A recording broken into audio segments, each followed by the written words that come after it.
Good afternoon, everybody. This is Uma Shankar here. I welcome you to the fifth webinar in our webinar series, Voice of VIP Webinar Express. Especially in this webinar, we are going to talk about managing our homes as visually impaired. So we have a lot of doubt, we have a lot of challenges in terms of cleaning, organizing, and making things a bit tidier and all. So in this session, we have Payal Kapoor. Payal Kapoor, this is the second session from Payal Kapoor. We had a session on cooking as a visually impaired on last Saturday. So many of you also attended that session. So welcome, Payal. Thank you so much for joining with us today. Hi, Uma. Hi. Thank you so much for having me again. Yeah, it's our pleasure. So all of you are muted. So kindly do not unmute yourselves while Payal is talking. Also, kindly do not write any questions or ideas or thoughts, anything on the chat box. That will be really distracting for the comrade to speak. We'll start with the session right now. So over to you, Payal. Thanks so much. Hello, everybody. Good evening. Thanks for sparing your time. And I hope this is going to be helpful and worth the while that you're going to be spending here. We last time spoke about cooking and we understood how we manage our kitchens and, how we do things around the kitchen.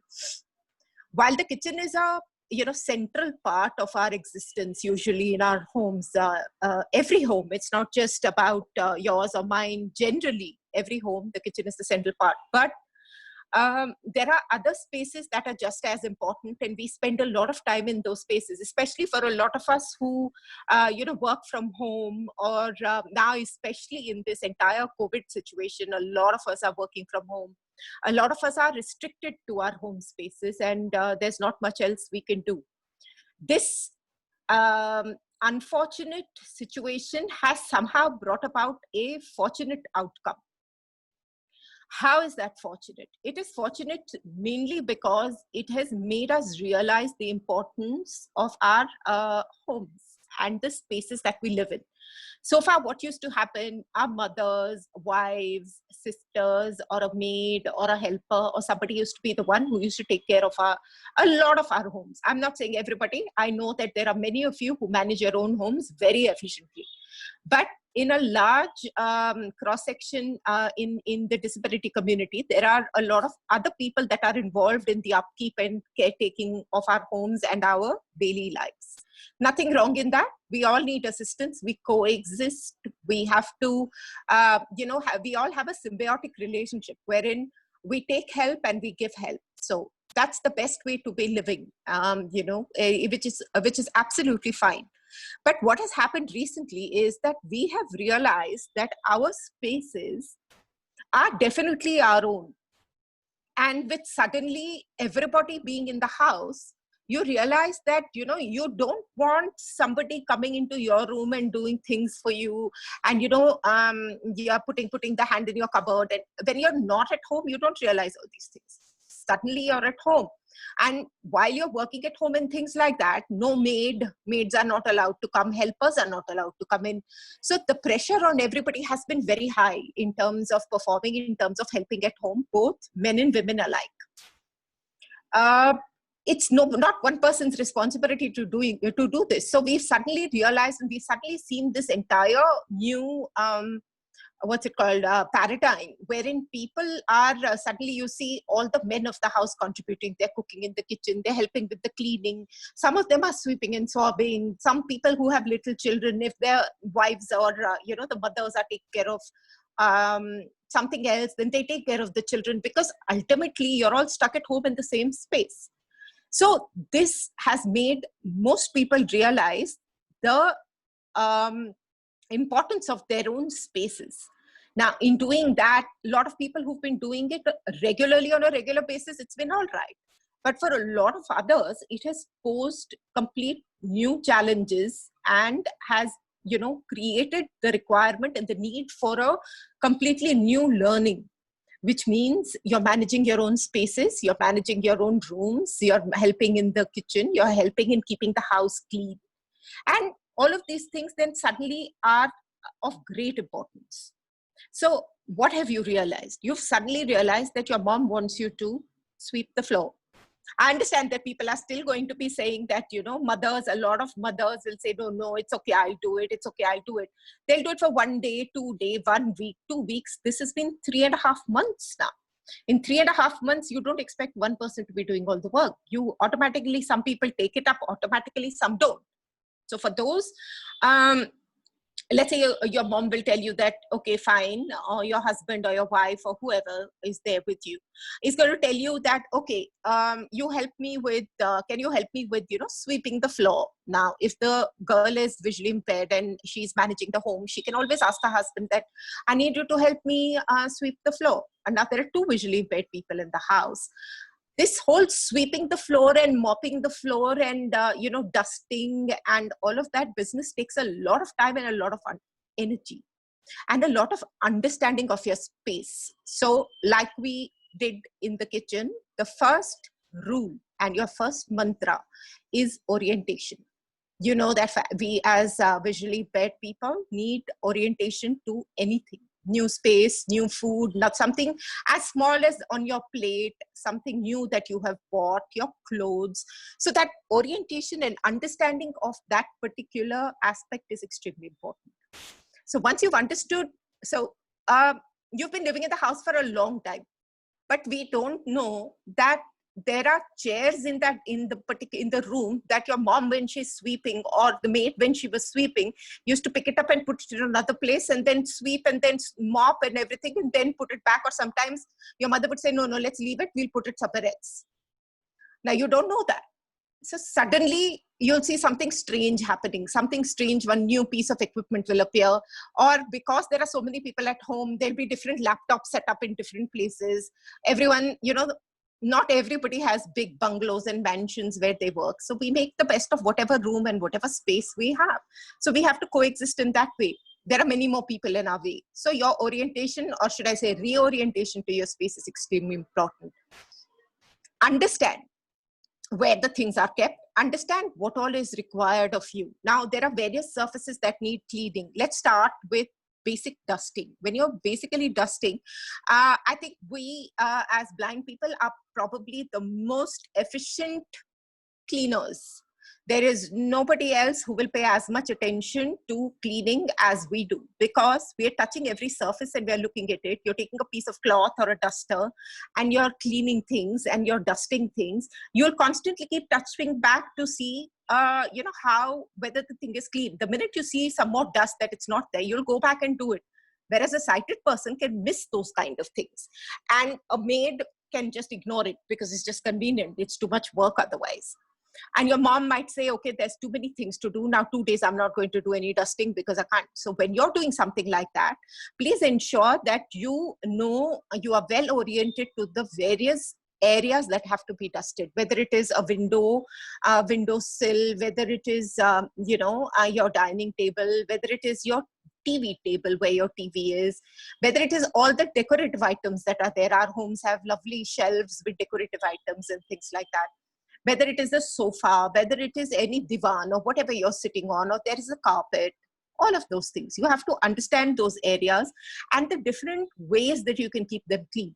Now, things like your dining table, your TV table, and all the other things, you can very easily just take a dry cloth or a dry duster, dust it, and then wipe it clean. Okay, either if it has some stubborn stains, you can just wet one corner of the cloth.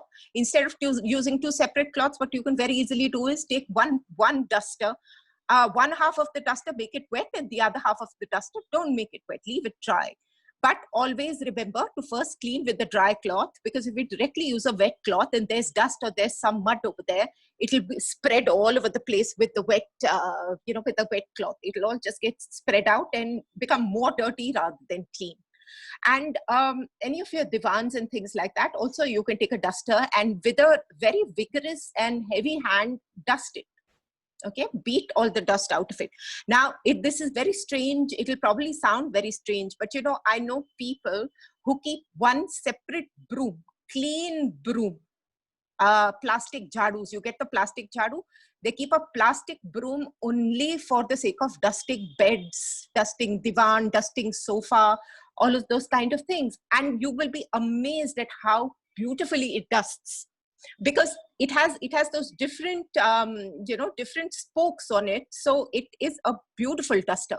So but that is used only for dusting purposes on surfaces. It's not used to dust the floor or nothing like that. It's only kept for this one purpose. So I have found that this is a very, very effective way for us to dust our beds and divans and carpet and those kind of things. Now ideally, your dusting should happen first. Once your dusting happens first, your top layer dust all comes out and goes onto the floor. Now, once it's on the floor, again, the sweeping has to be in such a way where now different people do it differently. It depends on everyone's comfort zones and how they manage it. For me, what I find most effective when I'm sweeping the floor is that I start from one particular corner in the room. Go to the last corner of the room and start from there, which means that's the innermost area that I'm going into, and I'm starting from there. A lot of people stand and sweep, but I find standing and sweeping does not give me the right kind of orientation. So I like to bend and sweep, or sit on my haunches and sweep, but it's not comfortable for a lot of people for various reasons. You can stand and sweep also, and we in any case are not wearing slippers, so our feet are also telling us how dirty or how dusty the space is, or where is the dust, so we have an idea. Always also keep a dustpan, that when you finished one area of cleaning, then you take the dust onto the dustpan, because otherwise what will happen, you think that you're dragging all the dust out, but somewhere in the middle you'll probably have left, because we're not seeing it. We've probably ended up leaving a whole lot of dust in one place, and we're continuing to sweep, and that dust is still sitting over there. So cover a small area, put the now it's up to you whether you stand and your broom, and your broom is in front of you and you bring the dust towards you, or whether you stand at the back and your broom is in front of you and you take the dust from the front and you move it outwards. Now that depends on people's comfort zones, but I would suggest that do a small area, and in that small area, then just pick up the dust and keep it on the dustpan. Be careful, don't mess with the dustpan too much, because you must always take the dust on the dustpan and then tap it to the back so that it goes to the back. If it's left in the front, again, it's in danger of falling out. In case you're comfortable doing the in and out, then you can probably go and just empty it out in a dustbin for safety's sake. That can be done. So that is the method that I follow to finish sweeping the room. I prefer finishing all the sweeping and then begin the mopping, because I've seen maids who want to finish 2 rooms, and then they want to mop, and then they want to do 1 room, and then they want to mop. So for them, it's okay. But for us, there's a chance that some water will fall somewhere and it'll get messier and all the dust will get messy. So I would suggest the better idea is to finish sweeping the entire house and then start with a bucket of water and mopping. Now, mopping again is something that is a matter of preference. These days, mopping is very much simpler, because there is such a whole lot of different kinds of equipment that is available to mop. You have those little, boxes with water, wherein if you put your mop in and you press it, and it sort of, there's water that is in it, and the water swirls around and it squeezes your mop and you can pull it out and your mop is fully squeezed out clean. There is that. Then there are the ordinary mops, and there is the regular mopping cloth, the pocha cloth that is there. You can sit and do that as well. So whatever works best for you, use that method. If you think your mopping motion has to be from left to right or right to left, whatever. Again, go into the cornermost area and start from there. Dip your, and it's good to have some disinfectant. Nowadays, in any case, because we have so many things coming in and out of the house, they always say it's disinfectant is good. So that's up to you. You can put any of these Domax, or you can put, phenyl, or you can put Lysol, or you can even put, Dettol. I also know that one very effective way of cleaning your floors is putting rock salt. We get those big pieces of salt in the market. A little of just a handful of rock salt in your water is also extremely good to ensure that your floors are very, very clean. Now another thing that you have to be careful about is when you're mopping your floors, you have to ensure that you squeeze the water out completely. Switch on the fan because the weather is like that, and ensure there's no water left. So wherever your bucket is sitting, make sure that you have no water left underneath over there and you've cleaned it. How you pick your reference again depends on you. I prefer again to sit. I don't like using a mop because I think it does not give me the right orientation or reference. I like to use a cloth and sit down and, you know, mop the floor, which again is a matter of personal preference. It's a lot more time consuming, but it's also a cleaner way. Not to say that people who mop don't clean very clean. They do beautifully clean jobs as well. So this is, you know, a couple of things that I would think of. Techniques have to be established again by you. Again, your mop has to be in front of you, and you know, you're going to move backwards and your mop is going to come around with you. So you have to be very careful with your orientation. Otherwise you'll hit yourself or you'll trip and fall or something like that. So you need to be extremely careful. But please remember, all of this is absolutely possible. There's absolutely no reason why you should not be able to do it on your own. It'll probably be difficult initially because it's very, it can be very frustrating because you think you've done something and you started from one area, but suddenly you realize that that area, you've come back to that area. You started one way and you've landed up back over there. You thought you had gone off to somewhere, some other place, but you're still roaming around in that same little area. Which is why it is extremely important for you for your orientation to be correct. That way you don't waste time and you don't waste very precious energy, because it's a very tiring process to sweep and swab homes. It's not an easy process. And for especially a lot of us who are not used to doing this on a regular basis, it becomes even more difficult. So conserve your energy, save time, orient yourself, establish the right technique for yourself and do it. Another critical space that we use to clean, that we need to clean, that I know is extremely important, is our bathrooms, is the wash basins in the bathrooms. You can establish, again, that is one thing that you can decide whether you want to clean it every day, in terms of, because it's not always easy with all the other work that is there. It's not always easy to you know, clean the bathrooms every day and things like that. But you have to be careful in those spaces because you can slip and fall. And those are spaces that we use very often, bare feet, with chappals, with whatever it is. But it can be slippery because a lot of them have tiles. If they have anti-skid tiles, it's okay. Otherwise, you can slip and fall and really hurt yourself badly.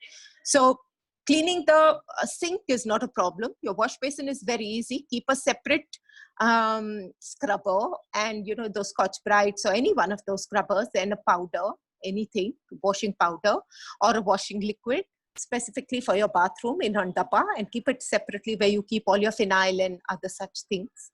And just wash it, wet your bathroom, wet your wash basin, and just rub that all around the place. Take a mug of water and start pouring it to clean it. Also clean the walls behind and on the sides and your tap and things like that.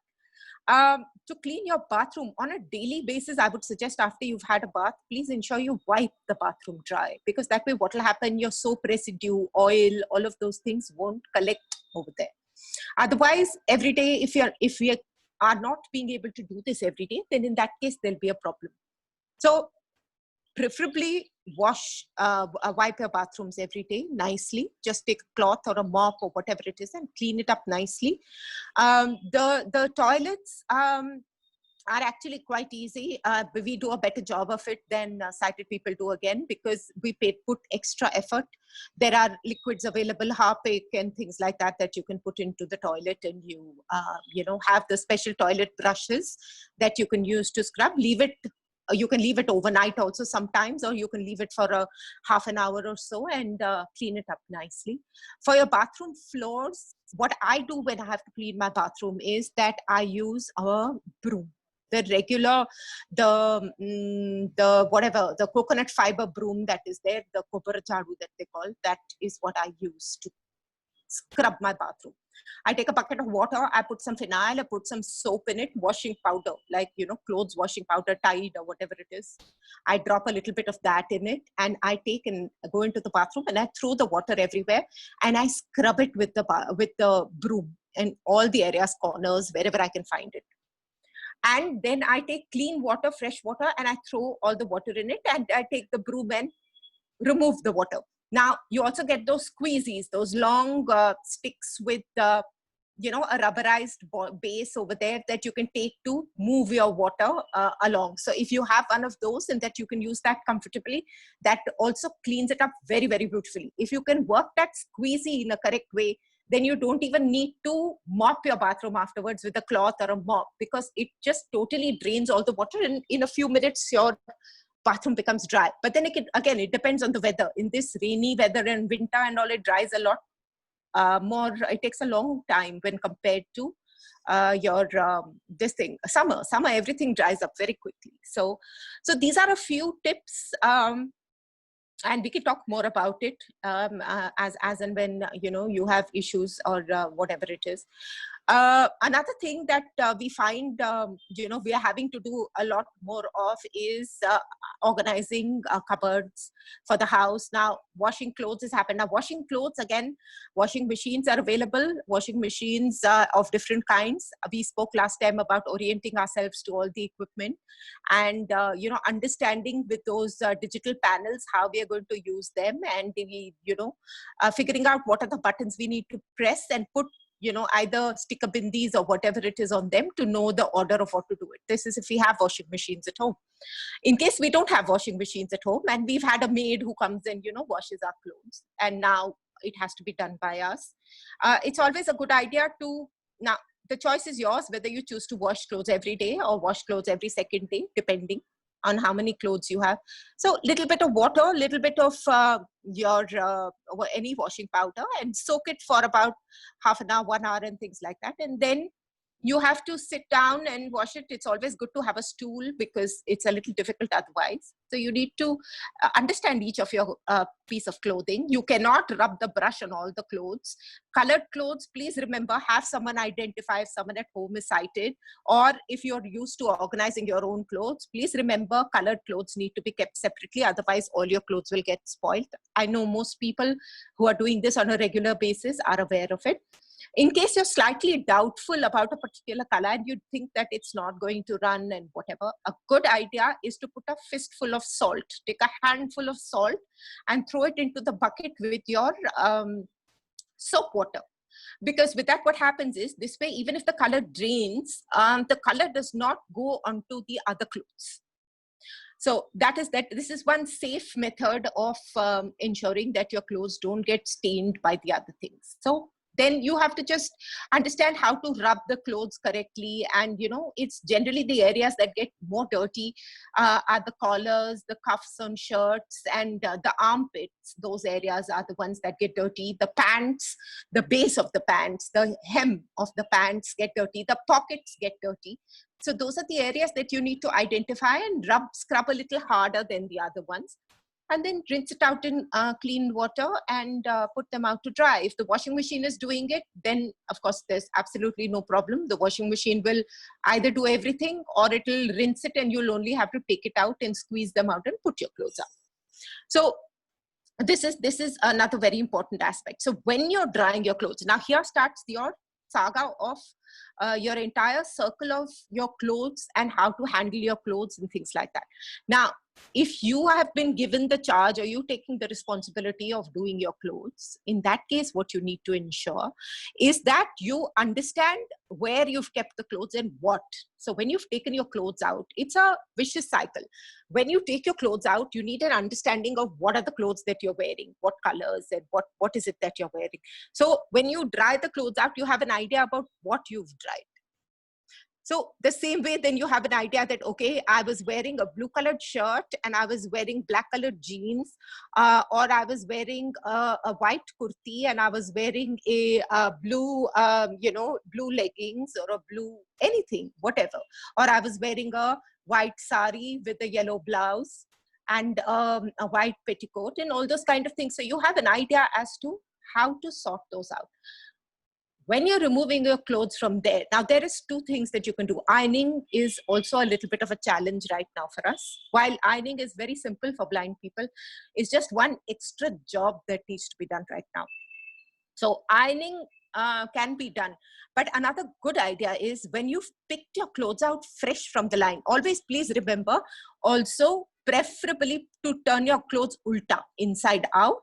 Because if you leave it, sometimes if the sun is sharp and you leave it out in the sharp sun, the colors fade very, very easily. So turn your clothes inside out, and the neck of the clothes should not be facing outwards, because those are the areas that fade the most. Okay, so put the neck of your clothes to the inside and not to the outside of the clothes line. These are small tips that help you in ensuring that your clothes stay good, looking good and clean, and can be used for a long time without you having to constantly reinvest and buy new things. So once you've picked your clothes out, all of us, we all have a habit to just bring it all up and dump it on the bed or dump it someplace and then come back later to fold it. Now that sometimes, and when we cannot iron clothes, that's a little bit of an issue also. Okay, so the good idea is to learn how to fold clothes. Get one-sighted person to teach you. See, because I can only tell you theoretically how it's done, but it's not going to be very helpful, because this has to be done practically for anybody. Usually your pants and all, you're supposed to match the crease and then fold it. Your shirts also, you're supposed to, first fold one side to put 2-3 buttons, close the buttons in the front so that the two ends don't split. Put it face down, the buttons on the bed, and one side, you first fold one side and put the sleeve on it, the other side and the sleeve, and fold it in half. It's not easy. It will make absolutely no sense if I tell you this. But if somebody can teach you at home, learn, take the initiative to want to learn. Okay, ask them, tell them that you want to learn this and it is important. So in that case, as soon as you bring the clothes in, open the whatever your piece of clothing is and run your hand tightly on it, with both hands, straighten it out completely and run a tight hand on it and fold it neatly and run your hand on it. Believe me, it cleans up very nicely. It doesn't wrinkle very much. And if you have to wear it another time also, sometimes without ironing it, there are a lot of fabrics that don't get affected by it. So it's one method of saving time. And since we are all at home, to be able to use this in this way. Ironing again is a technique that one has to learn how to do. It can be done very safely, but again, it's something that has to be done mainly through a practical experience, which I wish I could give it to you, but it's a little difficult to explain. Now, arranging your clothes in your cupboards, that's a very, very big, very major and important aspect of our lives. Now, what you need to do here is to always understand your clothes, know where your clothes are, and know what all is there in your cupboard. That's the most important thing. When you know what's in your cupboards, then it becomes a lot easier, because there are different things that we use to identify patterns. There'll be for women, there'll be a sari. For a sari, there'll be a pallu that you'll recognize, a texture. See, our hands are very, very good. Our dexterity, it's called dexterity. The dexterity and our ability to understand and handle textures is extremely heightened and very, very good. So let's put that to complete use. And our memories are very good also. So we remember that, okay, I have this kurta that is red in color and has some black embroidery on it and little beads and buttons. So when I touch that collar, I know. When I touch that neck, I remember that, okay, this is how it is and this is what happens. And for men also, their shirts and things, textures, they need to remember. T-shirts, you'll probably have an idea that there'll be a pocket and there'll be one particular logo on one pocket, or different colors. So when you touch things, usually if there are difference in colors, sometimes you can make out the difference by texture. Not all the time though. So you make sets. I make sets of things in Keep, especially for my regular wear. That is my kurta or a kurti and my leggings, or my salwar and everything. Or if there's a lining, a dupatta, I put that all together as one set every time. Now, in case I have used it up and my dupatta is left, whereas all my other clothes have gone for wash, so I keep that dupatta separately in a place so that after it has been washed, it will go back with the set. Also, what happens is, now there are times that we wear one color leggings or one color pants or jeans or whatever with different things. So in that case, it sometimes helps. Now, if you can understand it, if you can do that, a lot of people use, the methods of marking their clothes with buttons, with some sort of a marker inside. And of course, there's technology available. We have the sonic labelers and things like that, and those bump-ons that stick on clothes and stay on it. Sonic labelers, also you get washable labels as well, to be able to understand with the help of a sonic labeler, and it can tell you what colors. So there is technology here that helps. Of course, a sighted person's help is extremely important, but I would say what is very important is for you to get independent by first identifying and ensuring that you arrange your cupboards on your own. Keep all one kind of clothes together. Keep all your kurtas and your leggings and everything in one place. If you're hanging them, keep all your saris in one place. So, and keep all your nighties and night clothes in one place, your undergarments in one place. For men, you keep all your pants together, all your shirts and t-shirts in one bunch. So it's easy that, you have one pile of only t-shirts, one pile of shirts, or one hanger full of only shirts, and your formal trousers against your jeans, and what color jeans you have, then you're able to identify those. Socks, that's another extremely confusing thing. Hankies, those are also extremely confusing. So when you're putting socks into wash, please either wash them with hand and put them out together. Or if there are 3 people in the house, all the 3 men are wearing socks and everybody's socks have gone in, then it becomes extremely difficult to identify one pair of socks from the other, unless you as a blind person have yours marked or somebody's to help you. So I would suggest it's a good idea to it takes 2 minutes with washing soap to just wash it and put it out. And when you have to keep it in the cupboard, tie a knot for one pair and keep it in. Or put one sock over the other, roll it and make it into one ball and keep it. And make sure that you know your colors of socks, what colors you have. You don't want to wear, black colored trousers and wear blue colored socks and go to work. Please don't ever do something like that. I've made mistakes, ridiculous mistakes, where I have gone to work wearing one color kurta, different colored salwar, and 2 different chappals. That has also happened to me. And when I asked someone in my house that, why didn't you tell me? And there was a man in my house. I was married then, so it was my husband. He looked and he told me, he said, oh, but I don't know. You people wear color combinations all the time. This color with that color and that color with this color. How do I know that it is supposed to be like that? So please remember, do not depend on anybody else to tell you, unless you have a reliable person like your mother or your sister or something. No offense to you men, but most men are quite clueless, okay, when it comes to women's clothing and stuff like that. And they'll tell you that, oh, I didn't know. You wear blue colored blouse and you wear pink color sari, means how do I know? They tell you eventually. So please be responsible for your own clothes. We live in a wonderful era of technology.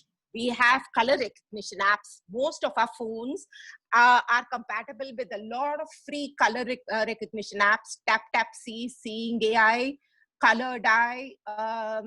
I think there's ID Vision.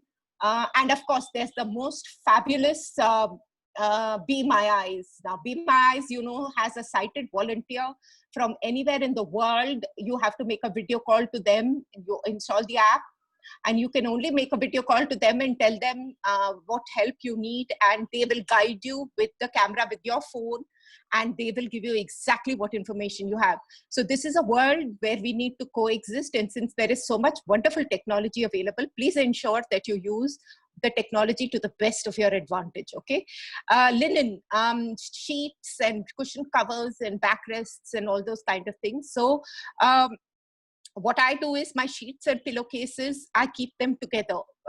So when I remove the sheet and a bedspread and my pillowcases, I always, after it has been washed and folded and ironed, I always put my pillow covers in the middle of the sheet itself so that the set stays, okay? And all my sheets for my bed are kept in one separate pile in my cupboard, in a space that is meant only for my sheets. So that way I don't confuse. So my double bed sheet with 2 pillow covers inside it only. Or You can alternatively use one of your pillow covers as a cover, as a sack, as a thing wherein you can put your sheet, and the other one pillow cover you can put inside one pillow cover. So that way what will happen, you have an entire packet fully, that of one full set will be like that. You can try that as well. That is also quite simple. And single sheets, for the people who use single sheets and things like that, keep those separately in one separate pile, so that you're not taking out one set and saying, oh, I didn't want this one sheet, I needed double bed sheet and things like that. Divan covers. Now all your living room things, in your drawing room, all the things that is there, sofa covers are there, your cushion covers, please make sets of them also. You know that when your mother or whoever else is there in the house, or if you're arranging it yourself, you understand right from the start that this is what it is, and this is a red colored red colored set of cushion covers with a red and white colored sofa back and things like that. Put that entire thing in one set. Whatever you're using, please ensure that you put always from the beginning itself. When you change a particular thing, ensure that you change the full set. That way that full set will go for a wash, and that full set will come back together. And when you need to reuse it, it is all only in one place. If you keep them separately and you keep, so these are things you have to be conscious about. You can't sit and dream about all of it and think that things are just going to happen. No. When you start taking responsibility for a home and you start deciding that your house is necessary, it's an important space for you, these are important things that you need to actively do. Wake up, open your eyes, and do these things actively. Believe me, once you start doing it consciously, it becomes second habit. You can very easily continue doing these kind of things without too much of a problem. Always use technology. I will say that again, use technology. When it is available for us. The color recognition apps are very, very good. Most of them give you almost accurate, outcomes. There are some free apps, there are some paid apps. Some of them are far more advanced than the others, but you could decide. There's a lot of things available to, work with. So this is by and large, and then it's a very simple thing. Like I told you in the kitchens also, I spoke about it when I was talking to about the kitchens. Keep things where you pick them up from. Do not allow anybody else to keep things for you. If you've taken responsibility that, okay, I'm going to maintain my own cupboard and my own space, and I'm going to work in the kitchen, and I'm going to do this and I'm going to do that, please ensure that you tell people in the house that you are taking responsibility for this activity, and you do not want anybody else to pick it up and keep it somewhere else. Okay. Now your dressing table will have certain things a certain way. You'll have your combs and your clips and everything in one place. You'll have the cream and all will be in one place, and everything will be arranged a particular way. But suddenly somebody will come and pick it up and put it on the other side, or take it and put it somewhere else. It's extremely irritating. You want to hit somebody when they do things like that, because you're in a hurry. You want to do things. You have a Zoom call to go to. You have an office, it's time for you to get online for your office work and things like that. And you want to finish all this and start. But no, you can't find one clip because somebody else took that clip and said, "Arey, I forgot in the morning I needed to put my hair up. So I took it from there, but I kept it somewhere else." Now, these are definitely no-nos. Please make very, very specific rules. Even in the kitchen, your things, please arrange your things, how you're going to use them. Keep them safely. Keep all the sharp edges away from you. Keep all the hot things away from you. Use it very carefully, and establish your boundaries and understand that this is how you want to use it. Please, this is a absolutely thumb rule. You cannot allow anybody else to mess with it. Now, if somebody else has to help you, please tell them that this is how it is arranged, and I want you to arrange it exactly like that. If you cannot do it, please leave it. I'll come back and do it. Okay. So establish those rules. Those are very helpful and extremely important for us to make ourselves efficient and useful in our own homes. We'll quickly skim over the COVID issues before I come back to grooming. See, COVID is here to stay for 6 months, 1 year, we don't know how long. But it's a good thing, because it has taken us back from the times of our grandmothers and things like that, where they used to always tell you, come back when you're coming into the house, please leave chappals outside, wash hands, wash feet. You finished playing, You come, your mother will always tell you, wash your hands and feet and then come into the house. Don't come just like that. Or because we don't have house with yards, we all live in flats, your mother will tell you, or you'll tell your child, first go into the bathroom, wash hands, wash face, wash feet, and then come out. Cleanliness is the key. Washing your hands constantly is the key. It is a huge issue. I know my back breaks every time my vegetables come or my groceries come, that sanitizing everything, every time you call something from outside, sanitizing everything, it's a back-breaking job, especially for people like us. It's doubly difficult because we have to identify things, separate things, all of that. So, and people nowadays, even if somebody's making delivery, they'll either leave it outside your door or they'll just leave it downstairs and they'll go. But sadly, it's something that we just have to deal with, and we can't help it. And unfortunately for us, all the packets look the same unless we press something. And again, consciousness is the key. So when you're ordering something online or you're bringing something from outside, we know how many things we have ordered. Count the number of items. Check if you can touch with texture the closed packet itself. Touch and see if you have an idea as to what you've asked, whether it's the dal or it is some masala or whatever. Similarly for vegetables or fruits. So the first thing that you need to do, which I follow, is I take it first and leave it in my balcony. Anything that comes into the house, I tell them to leave it in the passage, and from there or near the door, from there I pick it up myself and I take it straight into my balcony where there is sunlight. Or if there is you don't have a balcony, leave it in one place where you think there might be some amount of sunlight near a window or whatever, and don't touch it.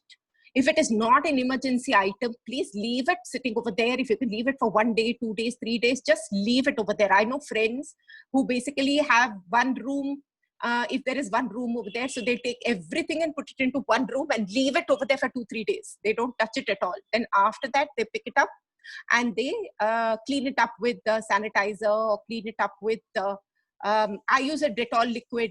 I use 2 drops of Dettol in a mug of water, and I take a small piece of cloth and I clean everything with that. And washing your hands. Every time you've touched something new, a new surface, please remember, wash your hands, wash your hands, wash your hands, 20 seconds minimum. And outside, when people come, you have people ringing your doorbell, people, tapping at your door and things like that. So from time to time, please sanitize, please clean your doorbell, the kundi of your door and your locks and everything that are there that come in constant common touch. Sanitizers are a good thing to have, but sanitizers are also expensive. It's not always very easy to have a sanitizer. They say just a soap will do. Now, what I do in the morning is I pick up the milk in the morning at 5:30. It hangs in a bag on my door. So when the milkman leaves the milk and goes, I go pick it up from there. I take the bag straight into my kitchen sink. I take out the packets of milk and I leave it over there. I keep one soap over there, which I use to wash hands and wash everything in the kitchen, especially like this. I wash up the bag also, the theli. I wash that, which had my milk packet in it. I wash it nicely, put it out to dry on the clothesline, and I wash the milk packets also with soap and then with clean water, and I leave it for a little while, and then I use it to boil the milk. Similarly with most things. Now, vegetables, we can't clean with soap. So vegetables, there are various things that people say. Some vegetables, they say you can just leave it out in the sun, like onions, potatoes. Nothing will happen to these vegetables, garlic, coconut. But there are other vegetables like green vegetables and things like that, which will get spoiled immediately. And tomatoes also, you can, just rinse. So what I instead do is that I just immediately wash out the vegetables. Now, green vegetables, I cut them open. I put them in one large pan or a large utensil. I fill it with water, and I immediately wash it nicely, and I put it in a strainer and I drain the entire water out of it. Now, if it is something that I'm going to use up, some green vegetable that I'm going to basically use up, like let's say palak, or let's say any other green vegetable for my dal or in my sabzi or whatever, if I'm going to use it, then in that case, I process that immediately. I cut it up and I use it, or I, what's it called? I make a puree of it and use it. But there are certain vegetables that you can't do that with, that you don't want to use today. And we can't get vegetables every day. If we have one person going in and out, then it's a different thing. Otherwise, it's not easy to do that. So in that case, I have tried a few things, and I've noticed the best thing is a cotton cloth. Okay. After draining the water nicely out of all your greens, open it out on either your table, a dining table, or your kitchen counter. Once it's all done, put a large cotton cloth on it and put all your vegetable on that itself and fold it, roll it all up nicely and keep it. Now that helps to absorb the water, but at the same time not dehydrate it. And once it's, open it up again in a little while and move the position so that it slowly like that dries, and then I roll it up like that and keep it in the fridge. It stays much nicer like that. Or I use a kitchen towel, you know, paper napkin, but the paper napkin is very thin. I've noticed that a cotton cloth works much better than anything else. So I do that. Some other vegetables, I put some salt in it. People say put soda in it also, sweet, the eating soda. But what happens with that, I've noticed, is that the vegetables get spoiled much quicker. Your vegetables shrivel up very, very soon. So I've stopped putting soda. I don't put soda. Sometimes I put a little salt, or sometimes I don't even do that. I just soak it in water, leave it for a little while. If I can leave the vegetable sitting for a day or two, I just leave it. Otherwise, I then clean it up then and there itself, then put it in. Even my fruits, nicely wash them up with 2-3 times good water, and then just put it out in trays or in different plates, on plates and everything, and leave it out to dry in the sun, in the balcony or on the terrace if you have a terrace, or wherever you think there is place. Just leave it open in the open before you store it. Leave it for a few hours and then store it. Now, people who are ordering non-vegetarian meats, eggs also, I do that. I put that into a bowl of water and I just leave it for a few hours and then wash it and keep it. Non-vegetarian, now people are ordering from, you know, all these online, all these what's it called, these online sources and things like that. In case we are doing that, then it becomes a little bit of a problem. In that case, I use a sanitizer. I always use a sanitizer to sanitize that, because that has to be put away immediately into the freezer. We have equipment. Sometimes you're ordering things from Amazon, you're ordering things from different things. The best thing to first do is, as soon as the thing comes, always first rule, leave it out in an open space, in an open area. Just leave it away. Let it sit there for a few hours. Then you can just open up the dabba. You can, if you want, use sanitizer, just sanitize the dabba, open the dabba and throw it. They all come in boxes, throw it. And whatever is inside, if it is washable, if it's an electronic piece of equipment that you cannot wash, sanitize it. Okay, use a sanitizer. Use, if you have alcohol wipes are very good to use, but alcohol wipes are not always easily available. So use a sanitizer and sanitize it, or use again that little piece of cloth with a little Dettol water and clean it and leave it. But be very careful when you're dealing with electronics. My laptop had a problem, so I had to send it for repairs. After it came, I took it out and first just left it in the balcony with the laptop bag for some time. And then I took a sanitizer and put it on a paper napkin and sanitized every corner and everything. Sadly, it's a very difficult thing to do. They say bleach your doors, bleach your floors. Those are not easy things for us to do. So let us just do. And while you're dealing with any of this, always remember, if you have to do 5 things at one time, the safest thing, don't touch your face, don't touch your face, don't touch your face. Just keep telling yourself, let anything happen till the time you have washed your hands. Do not touch your face. That is it. That is the most important things. Do not sneeze in open spaces, sneeze into your sleeve, into your armpit, into your elbow. These are small things that we need to do for ourselves. So I know this is not comprehensive, but this is what I do for myself. So I can share this with you. Do we have time? I think we have time to cover up the grooming. Yeah. So grooming, personal grooming, you all know how important personal grooming is. We are all right now running, nobody's going to hair salons, nobody's going for haircuts. So all of us are probably moving around like swamis, and all of us, you know, women are like long hair and braiding, and we can put flowers and all in it.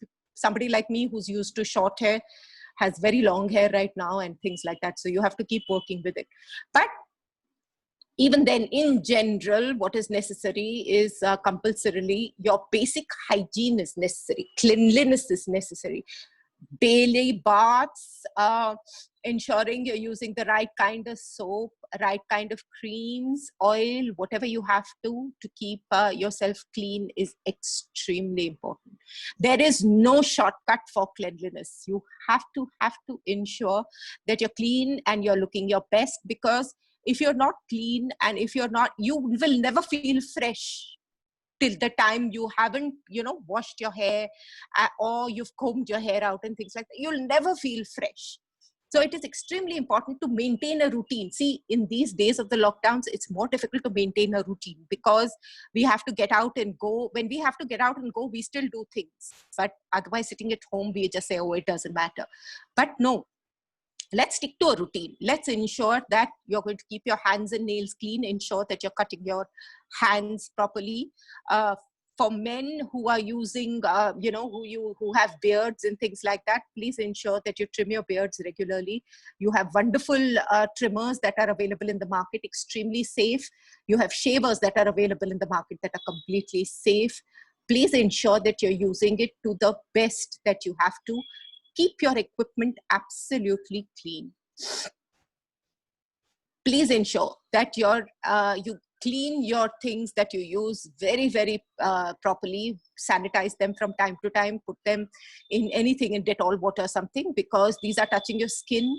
And in case they are left dirty or something like that, you cut yourself or something and you'll end up with infections. We don't want that at this point in time. Cutting your nails is extremely important. Keeping your nails and keeping the insides of your nails is extremely important. For girls, maintaining, please also ensure that whatever form of hygiene you're used to, whether you're used to using a talcum powder, whether you're used to using,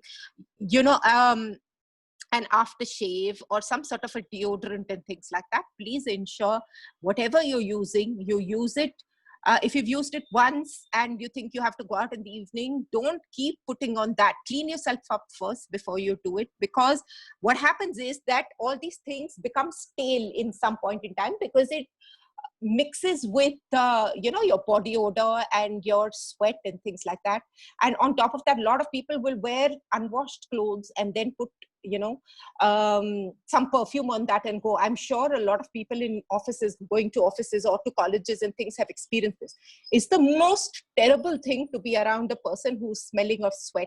See, there is nothing wrong. Sweating is a natural physiological activity. But you have to be self-conscious. You have to be aware that sometimes some people have it's actually a medical problem where your sweat smells and you can't do anything about it. The person cannot help it. So in that case, and some people sweat a lot, some people sweat a little lesser. So in that case, the least that you can do for yourself is to ensure that you keep yourself clean and you're aware of the fact that you're smelling. Now, your bad breath, that is another thing. When you're brushing your teeth and cleaning your tongue, please always put your hand in front of your mouth and breathe into it, because you can very easily make out if there is a smell in your breath. And if you're going to meet somebody and you're not sure, always at least gargle your mouth with ordinary plain water. It's always a good idea to keep a little mint if you have time to brush your teeth. Please brush your teeth. You're going for an interview, you're going to meet people. We're not doing this nowadays, but it's going to happen at some point in time. Brush your teeth before you go, or carry a packet of mint, some form of mint, peppermint, put it in your pocket and always pop it in your mouth before you. This is basic common awareness of your own cleanliness and your own activities. And do not wear overpowering smells and perfumes when you're going to work. This holds true for both men and women. Please, when you're going to work, you should not be smelled from a mile away, where somebody will suddenly remember, oh, okay, I can smell this, so and so person is coming. No, the idea of wearing a perfume, and when you're wearing a perfume, is that till a person is not very close to you, about maybe 2 feet or lesser than that close to you, you should not be able to smell the person. So perfumes, you're going out in the evening, you're going to a party, you're going to a wedding, you want to douse yourself with perfume and all, that is your choice. But when you're going to work, even then, I would suggest, please don't overpowerly, don't use too much of anything, because it's not needed. Use a little bit of whatever you're using it and use it well. when you're using your perfume, it is always better to use your perfume on your skin rather than on your clothes, because ultimately your skin is the one that is reacting to the perfume. So always put it, if you're putting it under your arms, put a little bit of it under your arms, put a little bit at your pulse, on the neck, behind your ears, on your wrist, and maybe a little bit, if you want, on your clothes, just a little bit. So these are important things. Men that are using aftershaves, also the same thing. Aftershave lotion, you're supposed to take it on your hands, rub it between your palms, and then dab it on your face and your neck, on your cheeks and your neck and things like that. So please, these are very small things. I know a whole lot of you will already be aware of these kind of things, since most of you are independent people doing your own things. But I'm just going back to the basics and giving you this little bit of extra information. For girls, where makeup and all is concerned, we had done this entire episode. We had done this whole, when we had done the workshop, we had taught people how to, put your bindis and how to put your kajal and things like that. I know that there'll be a lot of women who are doing it very efficiently already. Color coordination, see, it depends. Colors and everything that people use is all up to them. When you're wearing your bindis, a lot of you already know how to wear it. You put your finger from your nose to the center of your forehead, and right over there, you can, under that, you can put your bindi. When you're wearing your kajal and things like that, then you're supposed to pull your eye towards the outside and then draw a straight line with those roller pencils you get that are so easy. Otherwise, a lot of people are very comfortable putting kajal on their fingers and then putting it in the eyes.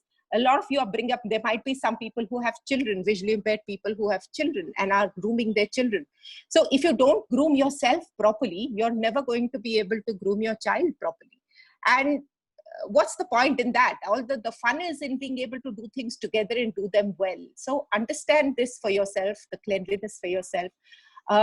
Keep your clothes clean, keep your hair clean, keep your nails clean, keep your body clean, and keep your minds open to possibilities, and never hesitate to ask a question, because sometimes if we hesitate, I know it feels terrible if you have to turn around and ask somebody. I ask people so many times, even today, when I apply lipstick, I know how to apply my lipstick and I know how to do it right, but I still ask someone who can see, and I ask them, is my lipstick okay?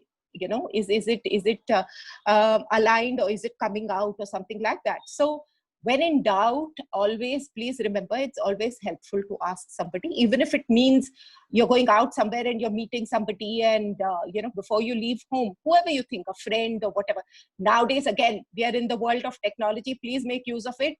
Make a WhatsApp call to somebody you don't understand, a vegetable in the kitchen, whether it has kida or not, whether something is spoiled or not, whether your makeup is correct or not, whether your clothes are correct or not.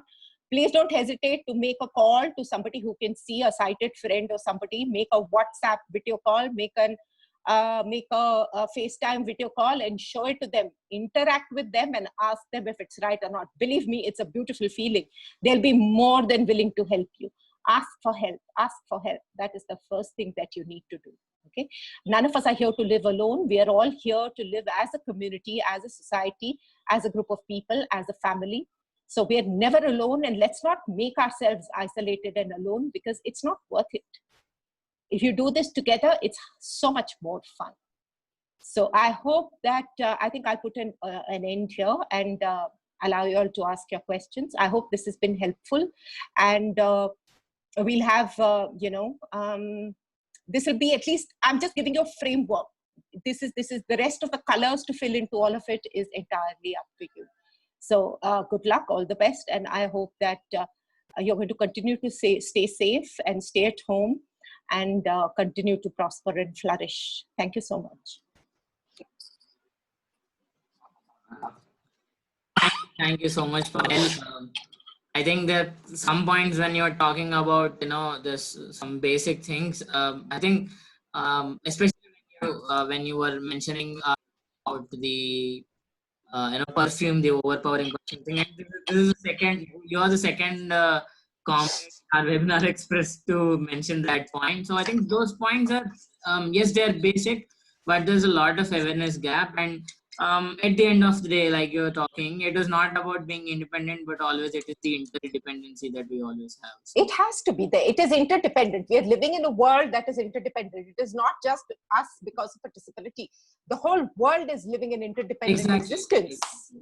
All your outsourced offices and things like that. Can you imagine an Amazon sitting in the US being able to work without the Amazon back office here in India? Not possible. Yeah. So it's just like that. So thank you so much. I think we'll quickly move on to the Q&A session, and Please. I'd like to start the session with my own question. Yeah, tell me. There's some very rare times when I feel like sweeping my room. So when I do that, I don't know. See, the thing is, I stand somewhere or sit on my haunches somewhere and sweep the floor, and there's all more often than not.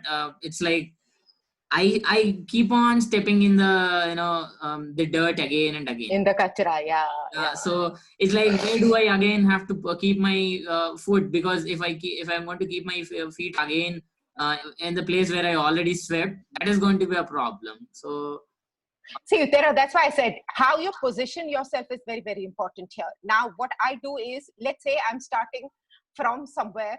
My back is to the wall. Okay, I'm starting from the corner of my room. My back is to the wall, and I'm facing the room. So in that position, I start sweeping outwards, long strokes. Okay, from close to me to away from me, close to me, away from me. So the entire area that I'm standing in, I stand in the middle of that particular area. Let's say it's you're starting from one side of the room, and don't take very large areas in one time. Don't be ambitious to sit and do the whole room in one go. Identify one area as far as you can reach.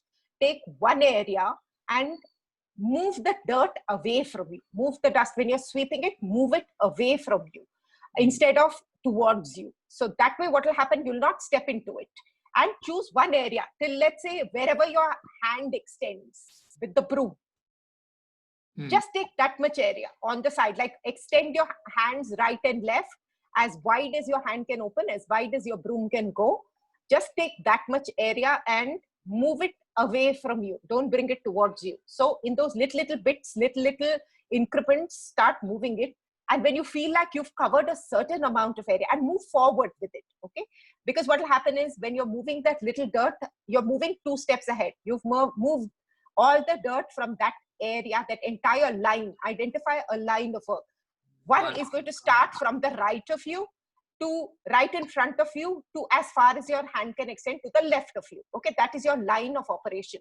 So extend yourself to that line of operation and push the dirt away from you. Take 2 steps further, push it again, those 2 steps further. So reach a particular point and then collect all of that dirt in that entire line that is there and put it in a dustpan. If you need to keep a dustbin close to you, keep a dustbin close to you. Collect all that kachra and throw it in the dustbin and then move further. That way what will happen, there is no chance of you constantly coming back to it or go around in circles when you establish a complete line of operation. In a straight line, in a horizontal line. You know, there are a lot of reasons to worship you, you see. No, it's just because I've done the same things you have many years ago. So by now, I know what not to do. So that's it. That's the only thing. That's it. It's nothing else. Experience is godly. Okay. Completely. Yeah. So just one more thing from my side, and we'll open the audience for the things. So any tips / suggestions in serving food? Right. Okay. You had asked me that also. Okay. So serving food is, again, it's an art in a lot of ways. It's quite simple also. Your food, depending on how many utensils you have on the dining table, identify where it's kept. You can be serving. Are you talking about serving yourself or serving other people? Now, serving myself is not a problem for me, but serving others. Other people, yeah. So other people, see, the good thing to do is you sit at your place, collect all the whatever utensils are there, let's say rice, dal, and say curd or some curry or whatever that is.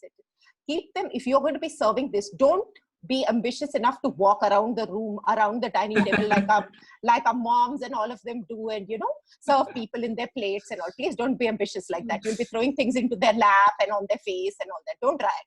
So sit in one place. You tell people to hand you their plates. Okay, move your plate aside. Keep all the things that you need to serve to people in front of you, and ask them to give you their plates and fill their plates and hand them back to them. Slide them towards them. Don't lift it. Keep it flat on the dining table. To your rightmost will be, let's say, rice or chapati, whatever you're serving. That's the first thing. You've served rice. Now, if you have bowls that you're putting in it, it's very simple. You have to bring the bowl, keep this all close to your plate, because if anything is to fall, it will fall on the plate.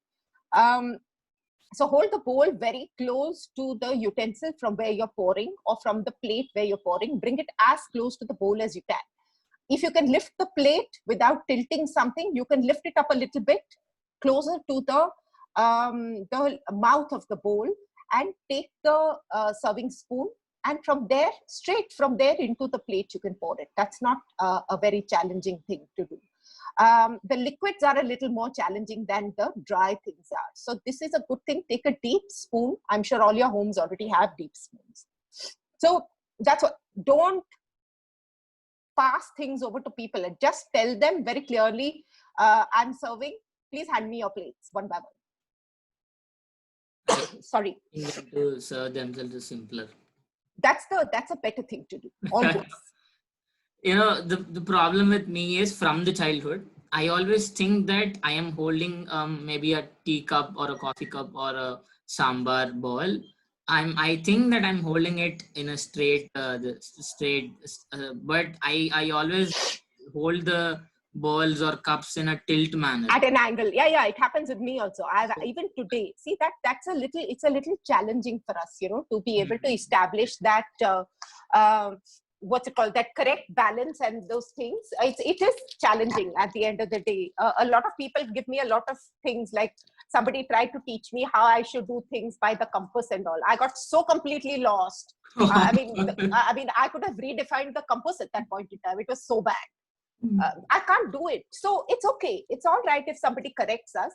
But this is challenging in public places, especially when you're going for seminars and you're at a buffet and things like that. So as far as is possible, practice to keep your palm flat. Take it when somebody's giving you something. I always do that. I've started doing that. I put my palm, like my elbow, at a right angle, and I put my palm out flat. Yeah, so I do that with plates, but cups, basically. No, cups also. Cups also. In case they're hot or whatever it is, you take it from a person. You're using both your hands. So between both your hands, ask somebody again. There's no harm, even if you're in a seminar and outside. Just ask them, is my cup straight? They'll tell you. They'll be more than happy to tell you if the cup is straight or not. So when in doubt, ask. So rather than getting your clothes dirty and throwing things all over the place. Seriously, I don't want to ever have to do that and then clean up the mess. I know, or feeling guilty about it. A lot of things happen. No, I even today have lots of times. I have people, my sister, my family, and my mom or anybody else or friends or whatever, they'll correct the angle of my cup. They'll invariably correct the angle of my cup and saucer, or they'll tell me it's teda or something like that. So ideally, I just prefer to be doing it sitting down, so that, it comes to you and then you're at a sure and flat surface. So, but even if you have to, like I said, ask. No problem. So the moral of the story is, except for eating, everything completely. Is about food. Absolutely. No, but this gave me a little more confidence. You see, I used to think that I am the only one. No, not at all. Not at all. And it's not even just about us. Like I'm saying, a lot of things, we people have this tendency to presume that it's a lot of things have to do with us as people with disabilities. That's not true. A lot of people have basic issues. We are so much more better with orientation than a lot of sighted non-disabled people do. Okay, so it's not about us, it's about just about individuals and how developed their a certain amount of their senses or faculties are. So it's a very, very individual thing. We just haven't added added disability, which just makes us do things differently and not not do it at all. In fact, we attempt a lot more things than other people do. So there's nothing wrong in that. Wonderful. Thank you so much, Payal. So guys, you can raise your hands if at all you have any doubt. You want to talk, have any doubts or questions or as such. So you can raise your hands. We'll allow you to speak.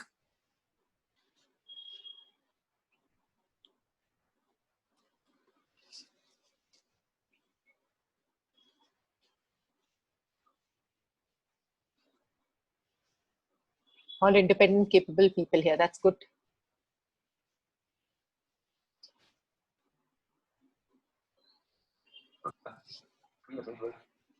Priya, you can unmute yourself and talk.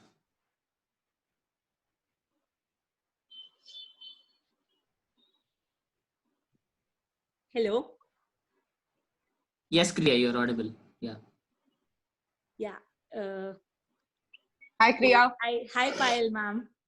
So I had a query, like as Uma Shankar was talking about serving food. So even I had a query related to it. Like, how do I serve food to myself? Because generally my mom serves the food and all. So like, I am not so familiar with the serving the food to myself, though my mom has like taught me a few times, but still the best way, Kriya, the best thing to do, like I was telling Uma also, is tell them to keep all the things as close to your plate as is possible.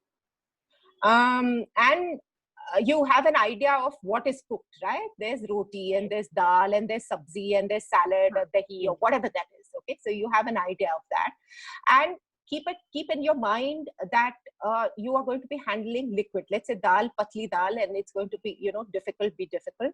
So the spoons that your mom uses at home, I'm sure, is a deep spoon. It's a deep round spoon to pick the dal. Take your katori. Close, first and foremost, like I said, tell mom to give you all your things close to your plate, okay, to begin with, ताकि ज़्यादा दूर ना जाना पड़े आपको, हाथ ज़्यादा आगे पीछे करने की ज़रूरत ना पड़े. So first, let you serve yourself first before anybody else for practice. Bring it close to your plate. Bring all the serving utensils closer to your plate. Take your katori. Let's say you're taking dal.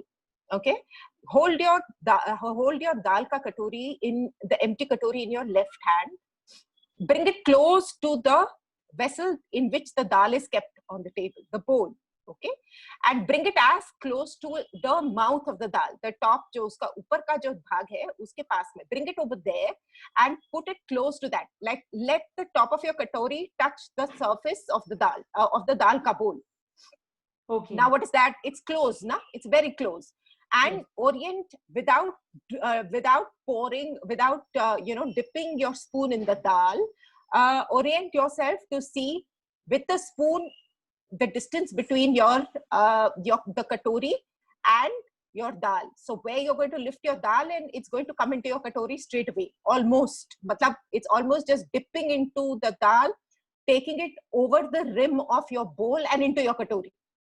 Yeah. So always keep a little contact between it. Ye nahi ki pura chipka ke rakho. At a little bit of an angle, like I've always said for pouring and all, slightly hold your katori at a slight angle and take the dal out of it and bring it, let it touch, don't fill it up completely. Take little. Take a little dal in that. Let the base of the spoon, your serving spoon, touch the rim of first the bowl. उससे आपको मालूम हो गया कि दाल का जो बर्तन है उसका rim has been touched, right? Then you slide the base of your spoon along that rim and bring it into your katori. Katori जो खाली है उसके अंदर तक उसको लाके just turn your wrist and pour the dal into it. Does it make sense? Yeah. Yeah. Thank you so much. And the session Yeah, was because really this is amazing. very easy. The dal and the dahi and all is the trickiest, you know, because dry sabzis are not difficult. And salad and all, of course, is not difficult. So once you can figure out how to pour dal and dahi and chaach and things like that into this thing, do this for everything. And if you have to put something in your plate, in that case, lift your plate a little bit and bring it close to where the utensil, where your sabzi ka bartan is, and then put it. So उससे क्या होगा, जितना पास रख सको उतना पास रखो उसके, so that वो बीच में गिरेगा नहीं, बस. That's it. Yeah, right. Thank you so much. No worries.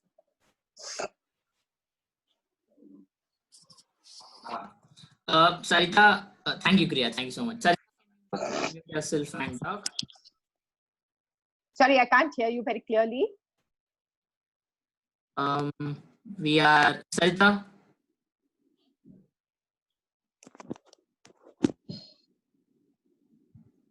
Okay, all right. So Sarita has raised her hand, but hello. Yes, she's here. Yes, I'm here. Please tell. Good evening, Paul. How are you doing? First of all, thank you for the wonderful session. Thanks so much.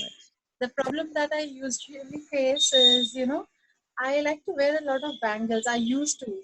So, I can't differentiate between the colors. So, I've stopped wearing bangles all total. Just 2 bangles that I regularly wear. And I can't wear those matching because it's not possible every time, because so many colors and so many different textures they have. But even then, I can't differentiate. And the same thing is with my earrings. What happens is, बहुत बार ऐसा होता है कि you come out and you actually keep them somewhere else. I don't actually take the एकदम consciously उसको उस जगह पे रखती नहीं हूँ. So they all get mixed up, and it is very difficult to find out which color. The way mix up is the big thing, na? Separation, that is what arranging things is all about. Yes. So you have to keeping it separate. It's not very challenging. It's a matter of finding a way around it. See, bangles, I also love my bangles, my glass bangles. I'm also very fond of them. So what I do is generally I take one set, and I don't wear, when I wear a bangle, I don't wear few. I want to wear 24 bangles all in one go. Okay. I can't wear 10 and 5 and all that. No fun like that. So what I do is that I tie one entire set of bangles with a thread, with either, a nada, your petticoat nada, Yes, what you use, yeah. Usko lekar, I just take one particular color, put them all together, and I tie it up. Okay. So what happens with that is that I know, and then whatever way I have, see, as far as possible, I try picking up different designs. So I have an idea that my red bangles have this particular design on it, and I put them all together. Or then I also sometimes hang them up in a hanger. I take an old hanger, I open up the old hanger, the metal hangers that we have. Nowadays, you can't open it. The plastic hangers, you can't do anything. But I have some old metal hangers. So I open up the metal hanger and I put them into separate, I say, tie all of them up, one set together and another set together, and I slip it into that hanger and I keep it. So I know leftmost, I have my red bangles and my blue bangles. Yeah, actually, I think it is my fault. I should actually keep the things from where I pick it up. So if I do that, and with the suggestion, yes, definitely. They don't get mixed up. No, they don't get mixed up. Then your entire, so when you're removing it also, and please, those nadas and all that you keep to tying up is very important, because those only get lost half the time. That's very irritating when you have to go back looking for it. You'll never find it when you want it. So what I do is I take it out and I keep it back in the same place. I tie it up over there or keep it something. As far as your earrings and chains and necklaces and all go, you get boxes in the market, like these medicine separators. No, you get these, you get them online also and things like that. These are boxes with separate, little separate, what's it called, sections in it, right? So uske andar ek cheez ke andar aap ek cheez dal ke rakho. Just identify, you can probably put like one shape bindi in one to tell you that, okay, this has my red earrings plus my red chain in one place. So similarly, there are you get those boxes in various places. So what I do is I put a little cotton underneath, and I put all these things on top in one thing, and I keep it. So that way, one set is complete. My colored earrings with that same colored chain is in one place, and another one is in another place, and any other thing that I want to use. So I segregate them like that, and then it stays safe in that entire box. That's all. Correct. Correct. Thank you so much. And one more thing, Uma Shankar and Payal, you all are not the only ones. I always tilt the cup. You know, when I prepare coffee, and I have to travel from the kitchen to my room to take the coffee cup to my husband. It is always tilted. Spilled, You tell no? me, Yeah. "Teda So you hai, see, teda." good. See, there's strength in numbers. It feels so much better. Yeah, Let's let's join the club. But then I tell him, "Teda hai, par mera hai." So that's what it's. That's what I was telling Uma. There's absolutely nothing. You're not abnormal Yeah. at all. So it's okay. Yeah. Yeah. So Okay, try thank these little things, and why should Sure. why should you not do something that you love to do only because you think it's not it's not accessible? Just try it out. It has happened actually in my own brother's wedding. I have mixed up my bangles. Obviously that मतलब golden के बीच में जहाँ वो बड़ा वाला कड़ा जाना था, and So sad. the settings mixed up. मतलब if you No, look at the it's photos, it's very sad because these are Yeah. things that are such a part of us, making ourselves feel good, and वो Yes. problem हो जाता है. So इसलिए these are things that you just get organized beforehand. And like I said, a man in the house is of no use. He'll say मेरे को नहीं समझ में आता ये सब क्या है. Very simple. Correct. Thank you so much, Payal. You're welcome. You're welcome. Thank you. See, this is not fair, okay? I'm feeling better. Because I spent my time on reading articles, blogs, and all such things just What for a waste. color for my girlfriend. Now you say that we are clueless. What to do? Feminism. Okay. So, Raja Ramanna, can you unmute yourself and talk? Payal, I have two queries actually. And I'm one sorry, is, I didn't get that. I'm sorry, I didn't get that. I have two queries. Yes. One is regarding folding clothes. Yeah. See, whenever I bought a shirt for me, as soon as I get that shirt to my home, I open it and wear that anxiously. Then after wearing it, I feel comfortable. Then I try and fold exactly like how the how they folded in the shop. But it is absolutely impossible for me to fold it exactly like him. Why you want to folding it exactly? Don't try folding it like how they do. Fold it Not like that. how you can fold it. It's better like that. If when I try to fold it exactly like him in this, and the shirt will get strangled. Of course it does. It's very difficult. Folding clothes for me Yeah. also is an extremely frustrating experience. So wherever I have, And like if I have an especially the shirts with which are ironed with the starch and all that. Yeah. No, those are very difficult, especially starched and with the proper button-up shirts and collars. You have to ensure that the collar is correct and your cuff is correct. Otherwise, when you wear it, it looks really terrible. That happens. Unfortunately, that is a problem that can only be sorted by some amount of practice. Can I suggest that you instead of trying to do this on after you've worn a piece of clothing or something, can I suggest that you please when the clothes are washed and brought in, take a shirt of yours or whatever and practice in folding it.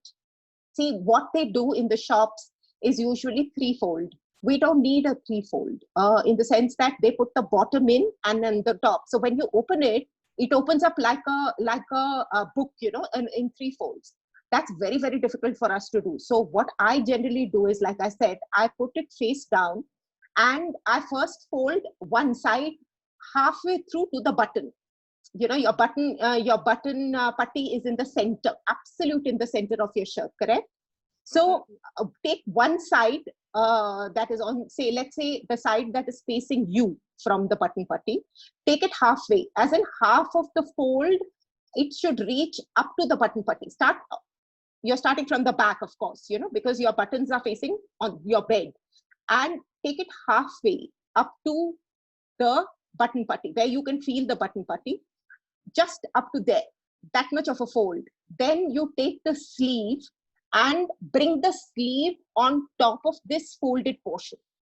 Your sleeve is going to be also folding along with this up to the half of what it is. So from there, you turn the sleeve and bring the sleeve up to this particular point. Align it straight along with this half portion. And you will see that on the top where the shoulder is, that shoulder would have also folded. Sometimes what happens is that shoulder will get collected, because when you're trying to bring the sleeve down, that will collect. So you need to straighten that up. Hold the collar and pull it a little bit, so that portion of the shoulder gets straightened up. And then you do the same thing on the other side. It's going to be a little confusing when I'm explaining it to you, but you do the same thing from the other side. So basically just halfway up to the button putty. So that way, eventually what will happen is both the edges of your shirt on both sides will meet at that halfway mark equally. And the sleeves will both be sitting on this. And then you take it from the bottom, and it'll be one long rectangular piece of clothing. Then you take it from the bottom and fold it into half, where the base will now meet the back of the collar. Try this with, don't try it with clothing that has already been, ironed or whatever it is. For an idea, it's okay to open it up, and it'll never get done the same way. How the dhobis do it, and how the shop owners and things like that do it is not easy for us to do. It's quite difficult, but one needs to basically keep practicing this. So I would suggest that take the initiative to fold your own shirts, to put them away before they go for ironing or something like that, and instead of just dumping it, practice folding it and put it away. It'll help. I can assure you, you do it a few times and the confidence will come. My one more doubt is, I can brush my shoes, but I have a problem with polishing my shoes. I tried once, and I threw the entire liquid on the floor. So can you suggest some tips? Polishing shoes, it depends on how one polishes the shoes. Now, whether you're using, the old school people will still use a brush and polish and things like that. The new school people have those liquid polishes that are available with a sponge. Those are actually the most convenient things to use. I mean, if you probably look at your elders, your fathers or your grandfather or my father, my grandfather and all, they will still take one brush and one dabba of kiwi or whatever cherry powder, shoe polish. And that is very messy for us if you're not used to it. But please ask for liquid shoe polish, depending on whatever color that you are used to, whatever color shoes you have. Get yourself liquid shoe polish. Now, liquid shoe polish comes in one long container. It's a long length. It's like about the size of your palm. It's a container, and on top it has a sponge.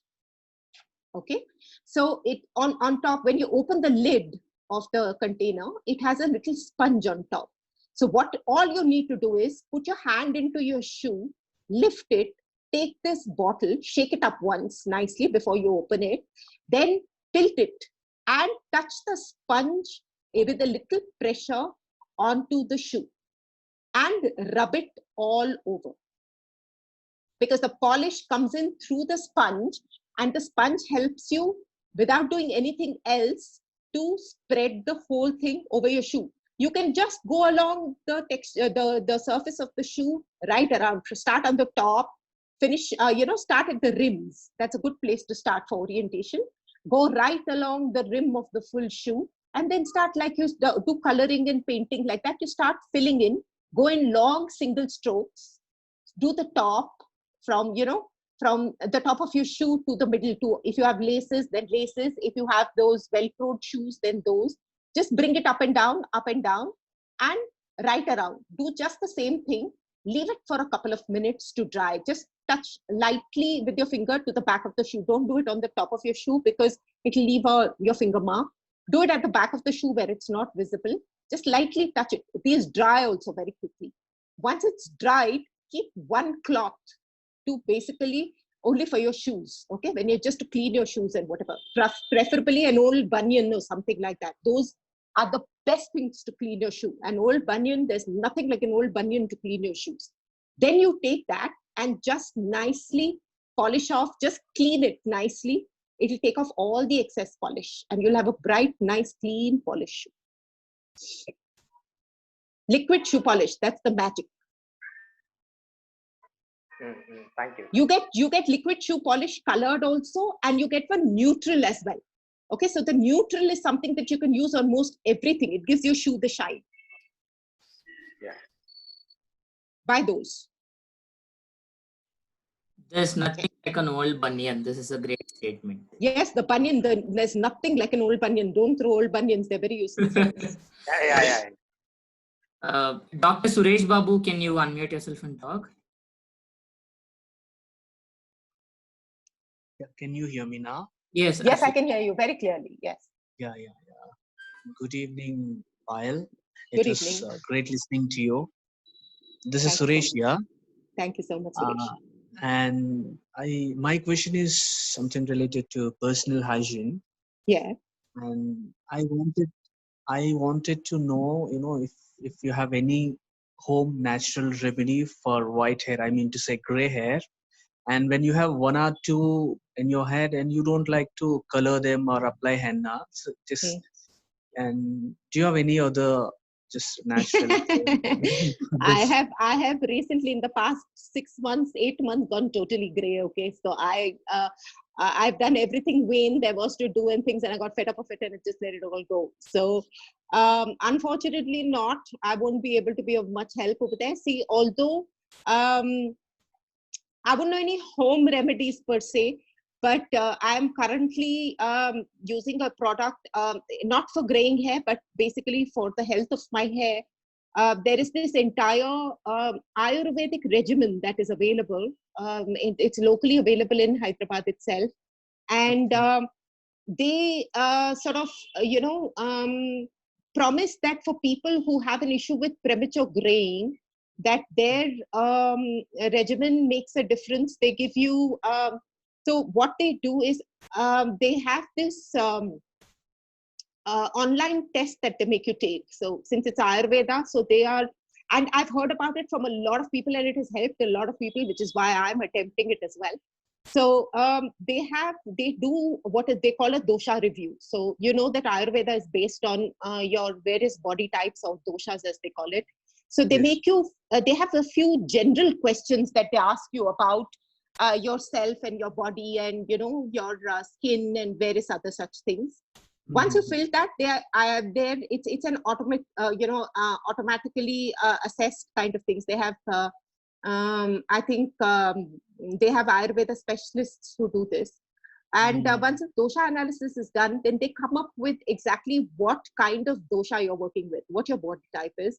On the basis of your body type, they have this entire regimen that is available. So basically they have an oil, a serum and a shampoo, which they ask you to use, which actually gives you healthier hair, helps your scalp. And they definitely say that it helps in premature graying. For people who are already gray and things like that, you can't do much. But if you are suffering from what could be premature graying, in that case, they say that this regimen helps. You can, they offer you, they are very easily available online. They are only available online, in fact, that they send you stuff, home delivered. The whole thing is available online. So and for other people that I've known also who are much younger than I am, and they seem to think that it has helped them in a great deal.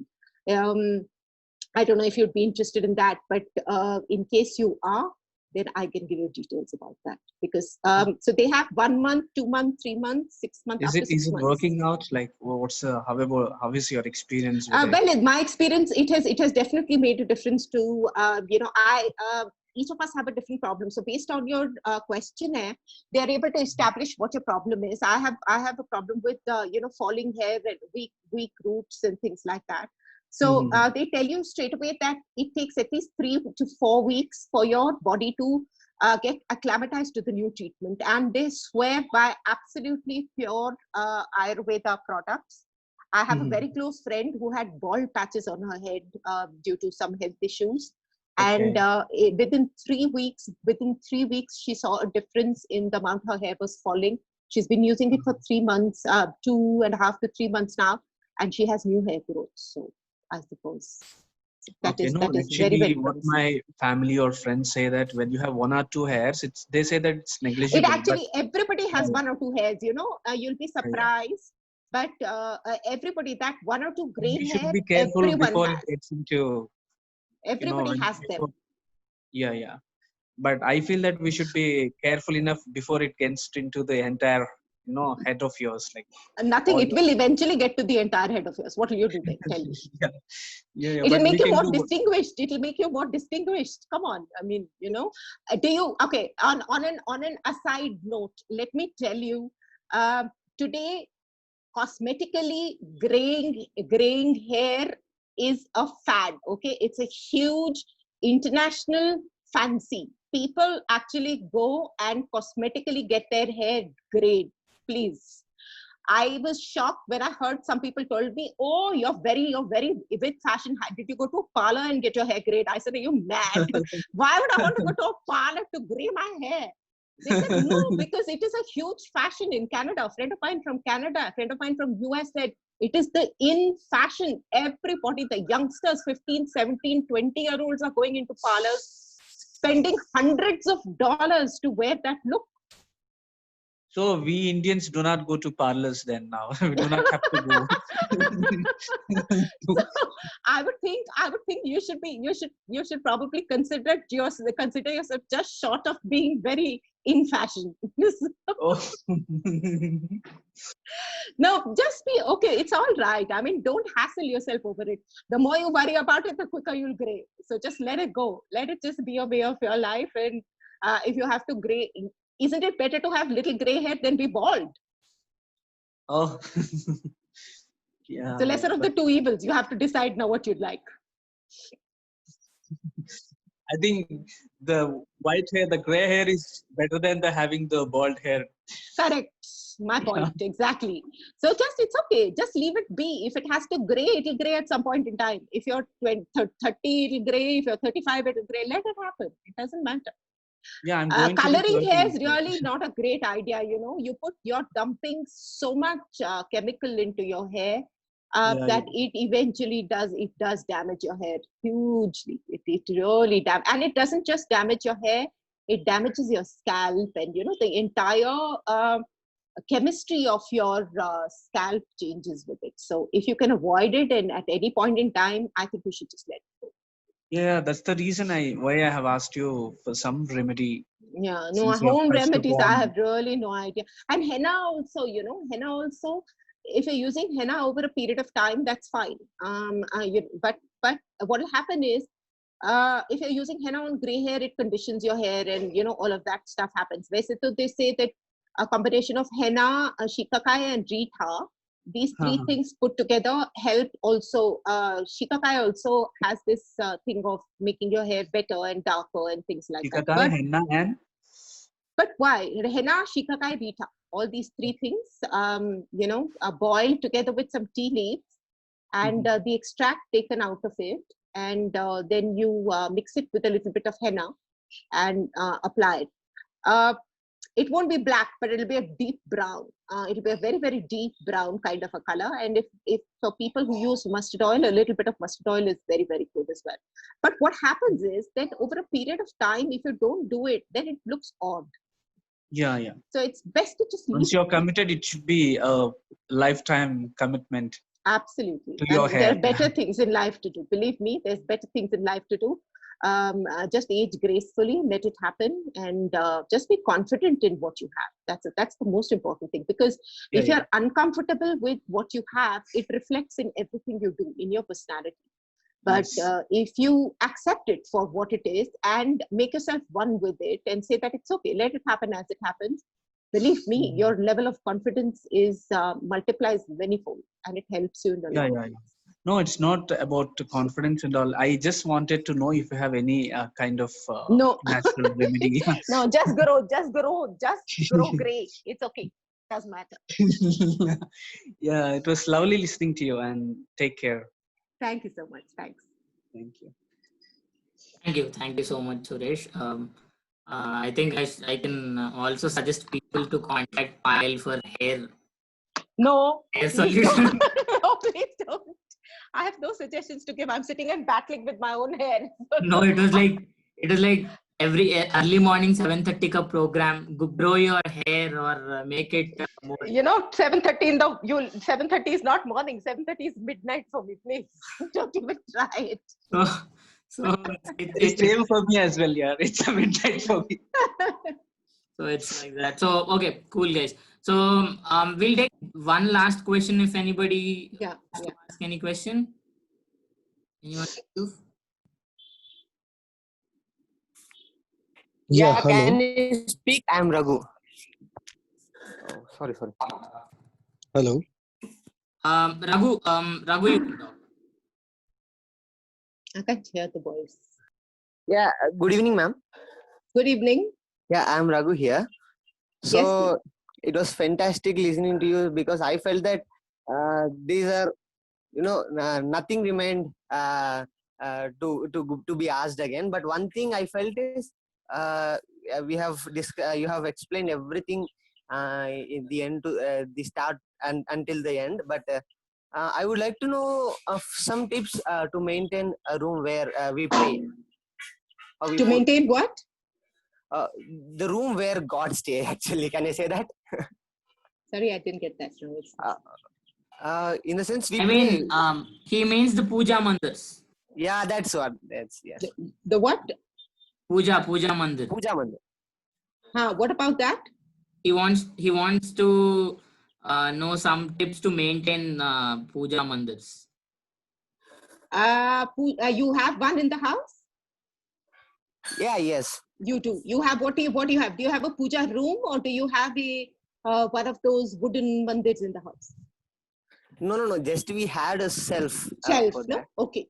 So I also have. I have a proper mandir in the house. So see what. Again, first you have to know what is there. Usually, what happens in our homes. We have so many gods that we believe in that we have lots of pictures and lots of different avatars of gods and everything over there. You have to be very careful when you're handling any of those things for the simple reason that keeping them clean, I'm sure on a daily basis, sometimes when my mother does her puja, she cleans everything every day. I don't have the capacity to take everything out and clean every day and put it back in.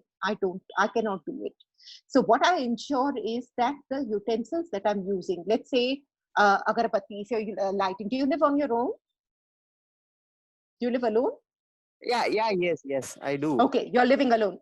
Okay, so no lighting, no lighting. I do lit this agarbatti, but not that's this what. So no lighting of lamps and things like that, right? Only no. Please don't attempt to light a lamp also, please. No, just I lit this yes. agarbatti. Yeah, agarbatti is all right. So agarbatti, even I light an agarbatti. One of the things that you can, and usually what makes it most dirty is this agarbatti ash that falls. Yeah, really. That's the biggest problem, the agarbatti ash that falls. So please, if you keep your agarbatti stand in a plate, in a small plate, if you have in the house, a steel plate or something like that, put your agarbatti stand on that. That way, what will happen is all the ash will fall onto the plate. Nowadays, you get agarbatti stands that have a base on them also. They have a base, like you get an agarbatti stand, which is like a ruler, like your scale. It's like a long scale, and on the edge of a scale at a little bit of an angle, there are like these, little holes to put your agarbatti in. So that way, because it is at an angle, when the agarbatti lights and it moves, it sort of keeps burning out, all that ash falls on that scale itself. But all that is having to go out by and all that. There is many things available today so that your agarbatti ash does not fall in your temple or in your mandir or on your shelf. But most basic, what you already have, what you're already comfortable using, just keep a plate in underneath. However big a plate that will fit over there, just keep a plate and keep it on the side. And that way, what will happen? You just need to pick that entire plate with your agarbatti stand, take it and dust it. That way, it won't get dirty. And keep one specific cloth to wipe whatever photos you have, whether you have, idols you have, or whatever you do. Whatever one day you think is, good for you, whatever. Because sometimes studies, working, whatever. See, I have this very firm faith that God does not want you to worship him and make it a drill. Like, I have to do this in the morning. If I don't do this in the morning, my day will not go well at all. He doesn't want you to do all that. He wants you to do it from your heart and do it where you're comfortable, how you're comfortable doing it. Okay, that's the more important thing. People can have dirty temples but still have clean hearts. That's much better than a clean temple and a dirty heart. Okay, so do it as much as you can. Dust it, keep one cloth, and choose however many days that is possible for you. Or if you do special puja one day or on Thursday to Sai Baba, or on a Saturday to Hanuman, or on a Friday, whatever. One day, if you think is more important to you than every other day, you can easily choose that one day to remove all the idols and everything, clean them up with a wet cloth, or first dry cloth and then wet cloth. Clean it all up, clean the entire thing and put it all back. And wash the cloth with soap and dry it out and fold it and keep it up. Every day, you light your agarbatti every day. Every day, take that plate and agarbatti stand, dust it. Just wipe the plate clean or rinse your plate with just water, wipe it and keep it. Does that sound doable? Yeah, yes, it's a lot. Thank you so much. Okay, my dear devotees.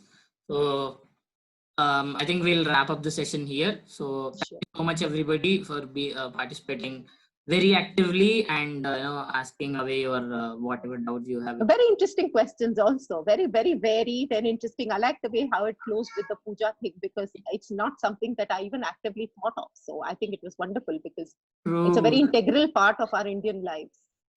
His question just reminded me that I have a puja mandir just next to my bed. Which never ever touched in my whole life. So, so thank you so much, everybody. Thank you so much, Payal. Thank you. Be patient in answering all of those questions, and it's been wonderful. Thank you so much, everyone, and good luck with everything that you guys have to do. Uma, just send me those links, the YouTube links as well. Sure, definitely. So if anybody is new to the session, we'll also share the YouTube channel links of Payal Kapoor, so that you can go for a reference on your cooking and knowing your kitchens and all. Yeah, I'll send you the new episodes link, and now my YouTube channel, we've made it into a custom channel, so I'll send you the channel link as well. Sure, definitely. Yeah, thank you so much. Well, thank you, everybody. So this is Uma Shankar from Voice of VIP, signing out officially from this meeting. Okay.